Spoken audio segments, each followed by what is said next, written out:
Blood was running down my arm before I even realized he'd pulled the trigger. My shoulder felt like it was on fire, and there he was.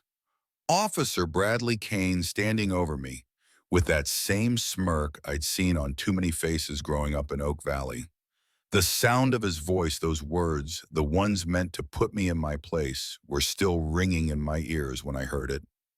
The low, thunderous chop of helicopter blades cutting through the sky. And that's when I knew. My phone had done its job.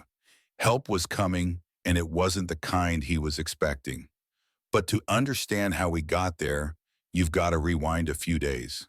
I hadn't set foot in Oak Valley in 15 years.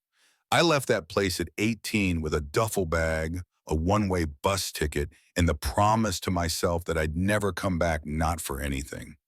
But life has a way of making you eat your words. My grandma, the woman who raised me after my folks died, called me one night. Her voice was shaky, weaker than I'd ever heard it.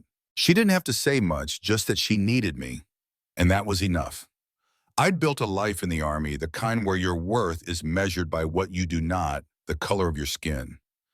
I'd done tours overseas, led missions most people would never hear about, earned medals. I didn't even have room to pin on one uniform. But in Oak Valley, none of that mattered. I was still that black kid from the wrong side of Main Street. I thought if I dressed down, maybe I could just slip in, take care of grandma, and get out without anyone even noticing. Jeans, button-up shirt, old ball cap, nothing about me screamed Army Major. For the first few days, it worked. I fixed her porch railing, got her medications sorted, listened to her tell the same stories I'd heard 100 times. On the fourth day, she handed me the keys to her old Buick and told me to pick up her prescription.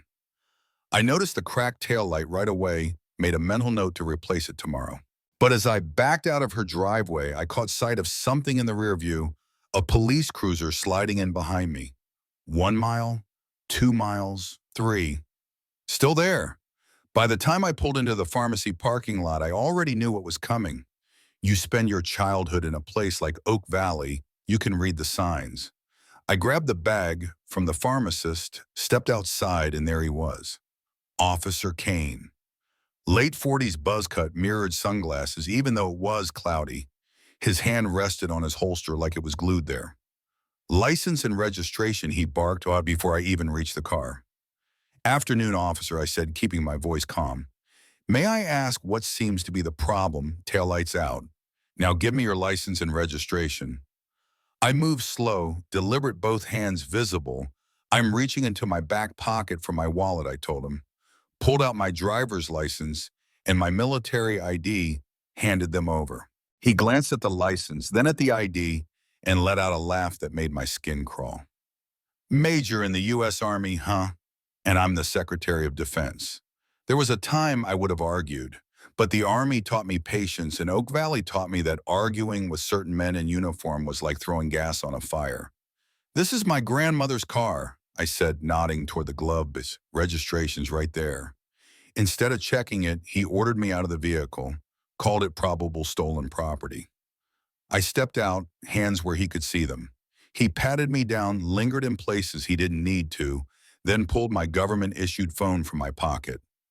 What's this? He sneered. Military property.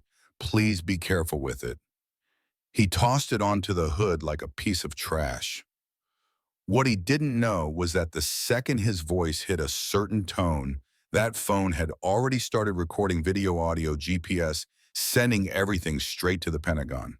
While he rummaged through my car without consent, a voice from across the street caught my attention. Mrs. Parker, 73 years old, white hair, lived there since before I was born, was standing on her porch, phone in hand, recording every second. Kane spotted her too, and his jaw tightened.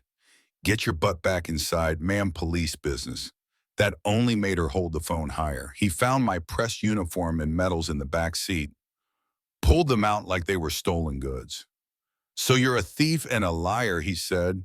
Officer, please, I said evenly. Call my commanding officer. This is a misunderstanding. But Kane wasn't interested in clearing things up. He cuffed me, pushed me against the Buick, and called into dispatch. Combative suspect. Possible stolen vehicle. impersonating an officer. Every word a lie. Another cruiser pulled up. Officer Nick Harris, newer guy, maybe mid-20s. I could see in his eyes he knew something wasn't right. Has he been read his rights, he asked. Kane shot him a glare. Don't tell me how to do my job. And then it happened fast. Kane yanked me toward his cruiser. I stumbled, still cuffed, and before I could steady myself, he shouted, "He's resisting." I didn't even have time to process before he pulled the trigger. The pain was instant and blinding. My knees buckled and the world tilted. I heard people screaming. I heard Harris yelling for an ambulance. And then, the helicopters. They came in low, fast two Blackhawks, kicking up dust and gravel as they dropped right onto Main Street. The kind of entrance you don't forget. Out stepped General Vanessa Carter, full four-star rank black woman in her late 50s, eyes that could cut steel. Beside her, a JAG lawyer with a briefcase and a team of military police. They didn't waste time.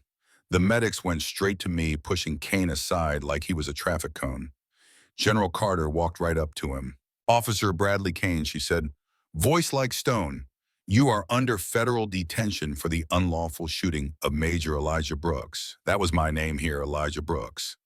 Kane's mouth opened, but no sound came out. Harris stepped forward, voice shaking but clear.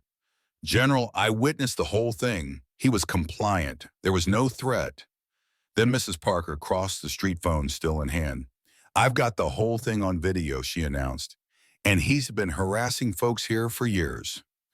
One by one, more neighbors came forward, stories about traffic stops for looking out of place, cars searched without cause, sons, and brothers dragged off in cuffs for nothing. The dam had broken.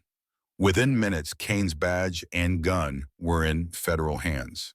The chief of police showed up red-faced and sputtering, but Carter had a stack of federal warrants with his name on them too. The investigation that followed peeled back years of rot. Turns out Kane wasn't a lone wolf. He was protected by a whole web of people.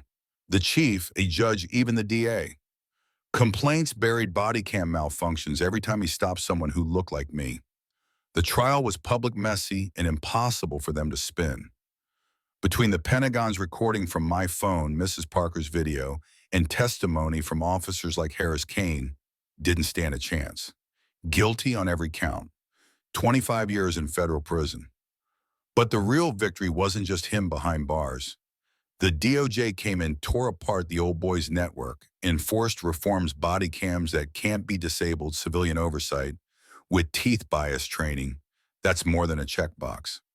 I recovered, went back to duty, and eventually got tapped to head a task force on civil rights and law enforcement. Started a foundation to give regular folks the same kind of recording tech that saved me. Almost a year later, I was driving back from base when I saw a police cruiser on the side of the highway, flat tire, young white officer looking frustrated. I pulled over, offered a hand.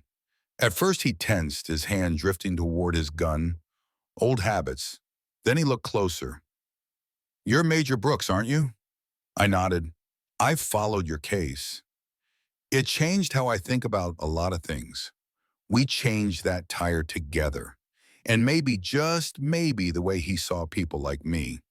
Now here's the thing, what happened to me was different only because I had the Pentagon in my corner.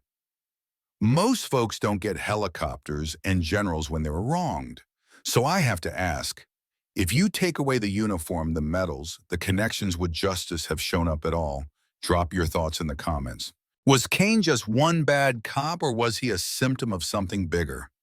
And what would you have done if you saw it happening? Because whether we like it or not, the fight for real justice is far from over.